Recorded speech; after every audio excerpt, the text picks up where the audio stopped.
বিলাসীপাৰা নায়াৰ আলগাট উচ্চতৰ মাধ্যমিকৰ ফলাফল সন্তোষজনক। আজি ঘোষিত উচ্চতৰ মাধ্যমিক চূড়ান্ত পৰীক্ষাত বিলাসীপাৰা মহকুমাখনৰ ফলাফল আশানুৰূপভাৱে সন্তোষজনক।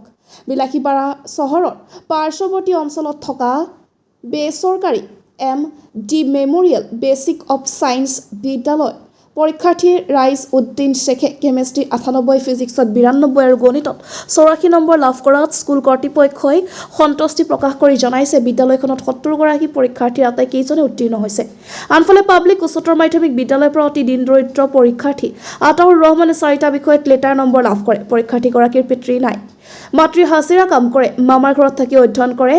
ব্যোমকেশ মেমৰিয়েল ছিনিয়ৰ ছেকেণ্ডাৰীত প্ৰথম স্থান 9, দ্বিতীয় স্থান 28 আৰু তৃতীয় স্থানত 184 পৰীক্ষাৰ্থী উত্তীৰ্ণ হয়। বিলাসীপাৰা মহাবিদ্যালয়খনৰ বিজ্ঞান শাখাৰ পৰীক্ষাৰ্থী এনুইছা চৌধুৰীয়ে 5টা বিষয়ত লেটাৰ মাৰ্ক পায়। বোকাখাতা উচ্চতৰ মাধ্যমিক বিদ্যালয় বিজ্ঞান শাখাত 89 পৰীক্ষাৰ্থীয়ে প্ৰথম, দ্বিতীয় আৰু তৃতীয় স্থান লাভ কৰে। আটাইতকৈ ভিতৰুৱা বৃহত্তৰ উত্তৰাঞ্চলৰ নায়াৰআলগা উচ্চতৰ মাধ্যমিক বিদ্যালয় কলা বিভাগত 120গৰাকী পৰীক্ষাৰ্থীৰ ভিতৰত 116গৰাকীয়ে প্ৰথম, দ্বিতীয় আৰু তৃতীয় স্থান লাভ কৰিবলৈ সক্ষম হৈছে। বিলাসীপাৰাৰ পৰা জহিৰুল ইছলামৰ report, north east frontier news. যেহেতু আমার রেজাল্ট হয়েছে আমি খুবই আনন্দিত। ভালোই হয়েছে আমার রেজাল্ট, কারণ আমার শিক্ষকখিনি যথেষ্ট কষ্ট করেছে, আমি পড়াইছো, আমি রেজাল্টটা আমার ভালো হয়েছে। ইয়াতে আমি 9জন উইথ লেটার আৰু আমাৰ 28 জন সেকেন্ড ডিভিশন পাইছে আৰু 194 জন আমাৰ থাৰ্ড ডিভিশন পাইছে।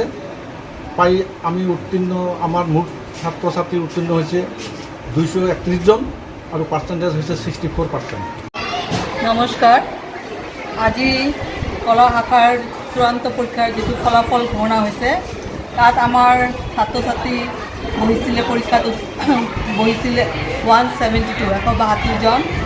তাৰে ভিতৰত পাছ কৰিছে 138 নম্বৰ। তাৰে ভিতৰত ফাৰ্ষ্ট ডিভিজন পাইছে 32 নম্বৰ, ছেকেণ্ড ডিভিজন পাইছে 54 নম্বৰ আৰু থাৰ্ড ডিভিজন পাইছে 52 নম্বৰ। আমাৰ পাছ পাৰ্চেণ্টেজ হ'ল 80.23। আৰু আমি গৰ্বিত যে আমাৰ এজন ছাত্ৰ আতাউৰ ৰহমান তেখেতে ডিষ্টিংশ্যন পাইছে আৰু তেখেতৰ পাৰ্চেণ্টেজ হ'ল 86%। ভাগিনৰ বিষয়ে তুমি কি জানা? আজি ভাগিনে ইমান ভাল এটা ৰিজাল্ট কৰিছে, তুমি কষ্ট কৰি ভাগিনে যে ইমান ধুনীয়া ৰিজাল্ট কৰিছে, মই প্ৰাউড, মই খুব মানে সুখী যে ভাগিনে ইমান ধুনীয়া ৰিজাল্ট কৰিব। কাৰণ তাৰ পিছত গাইড দিয়া মানুহ নাই, তাৰ বাবা নাই, থাকিও নাই, জন্মৰ পৰা তাৰ বাবা নাই। মই এইটো তোমাৰ নামটো কি আছিল? নমস্কাৰ, মোৰ নাম আতাউৰ ৰহমান। দেউতাৰ নাম? দেউতাৰ নাম হাছান আলী, মাকৰ নাম জহুৰা বেগম। কিমান পাৰ্চেণ্টেজ পাইছা? আল্লাহৰ আলহামদুলিল্লাহ, মই প্ৰথমে আল্লাহৰ ভৰসাত আল্লাহে যিমানখিনি দিছে তাৰ ভিতৰত মই ভাল 86.6% পাবলৈ সক্ষম হৈছোঁ।